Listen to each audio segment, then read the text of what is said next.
I...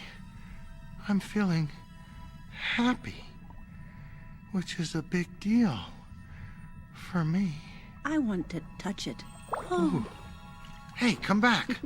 Come on back here. I'm gonna get you. I'm gonna get you. I'm gonna get you. I'm gonna swim with you. I'm gonna get you. I'm gonna... These lights are created by animals. This is bioluminescence. A deep-sea anglerfish flashes in the darkness. The light is generated by bacteria that live permanently. Purple pixie dust.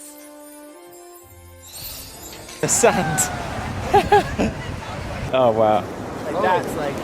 Oh my gosh, that is crazy.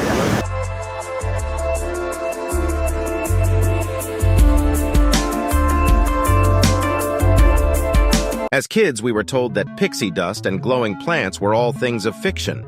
But the truth is right in our backyards. What do the movies Nemo, Tinkerbell, and Avatar have in common? Bioluminescence. So what is bioluminescence? Bioluminescence is the production and emission of light by living organisms. It is a form of chemiluminescence. Bioluminescence occurs widely in marine vertebrates and invertebrates, as well as in some fungi and microorganisms, including some bacteria and terrestrial arthropods such as fireflies. Some mushroom that glows in the dark include bitter oyster, little ping pong, honey mushroom, bulbous honey fungus, green pepe lilac bonnet, eternal light mushroom, bleeding fairy helmet, jack-o'-lantern. The remarkable thing about the honey mushroom is that it is editable, but some people may be intolerant. It is a tree pathogen, so if you are in Ohio, it's found all over. Remember this scene from The Last of Us.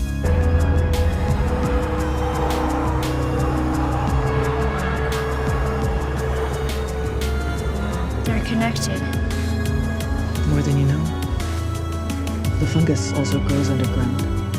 Long fibers like wires. One organism covers 1665 football fields, all communicating with each other, and is estimated to be 2,400, 7,200 years old. The jack-o'-lantern mushroom. They are giant mushrooms that grow from stumps or rotting wood, common in Europe. Watch out for this guy because he is poisonous to mammals. I mean, who would want to eat a mushroom whose mycelium glows? Unless... Now there's a unique fungus in which rhizomorphs glow and the mycelium as well, but the fruiting body does not. This one is called foxfire.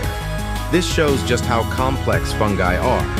Bioluminescence is commonly found in Basidiomycota fungi Basidiomycetes, aka club fungi, generally refer to fungi with spore development in basidia. They possess well-developed, branched, and septate mycelium.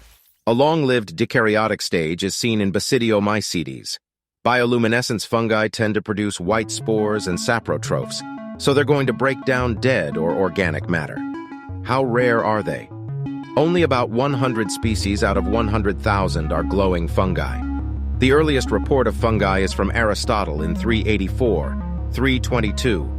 He indicated there was some living organism on the bark that was emitting light. It was used during World War I and II by Fernandez's Spanish soldiers who would identify each other in the trenches by carrying bark with bioluminescence bacteria. Bioluminescence work is that there is an enzyme and substrate reaction.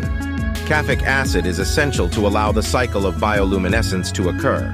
This is the stuff that decomposes material. The response depends upon reducing the agent NADPH and molecular oxygen.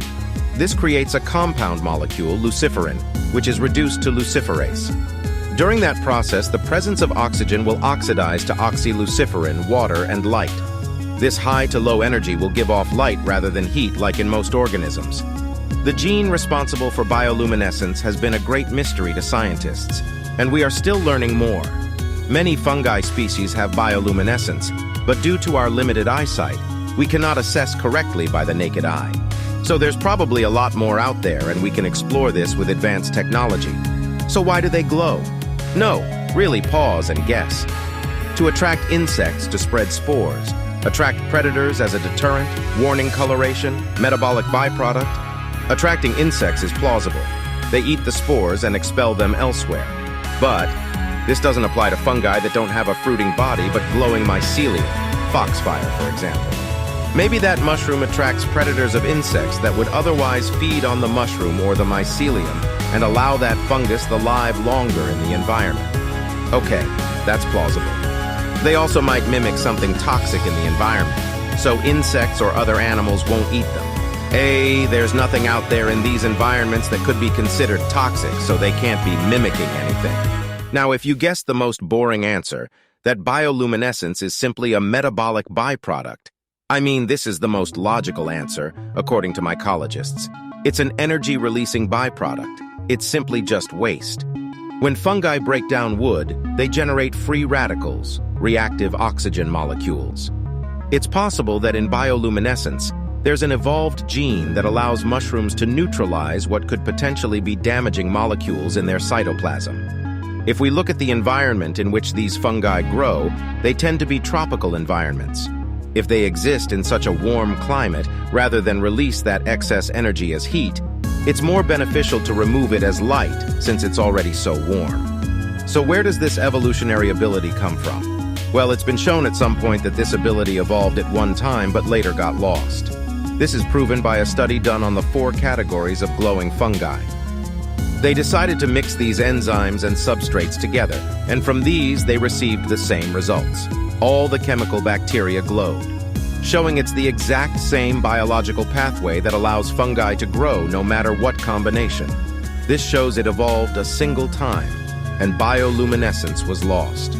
Fungi spores may only glow in the dark and aren't magical in the sense that makes you float, but it is a mystery due to the rarity and complex system it takes to emit light.